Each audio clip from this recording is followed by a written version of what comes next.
Bozorda bir ot sotgan odamdan xaridor so'rabdi-da, otingni aybini aytgin.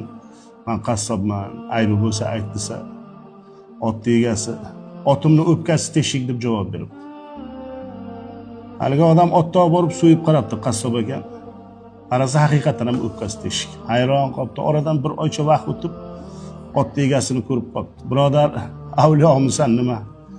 Uyga olib borib so'ydim otingni.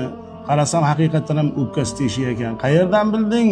Desa ot egasi aytgan ekanki, chunki o'sha otimni bolasi uni ko'zini oldida o'lgan edi. Bolasini yo'qotgan edi.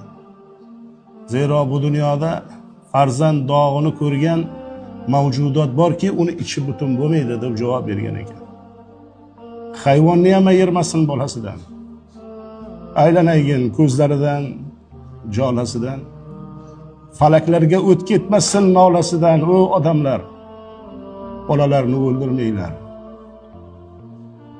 Men tinchman-ku, menga nima deya olmadim. İçim yondi, tilginamni tiya olmadim.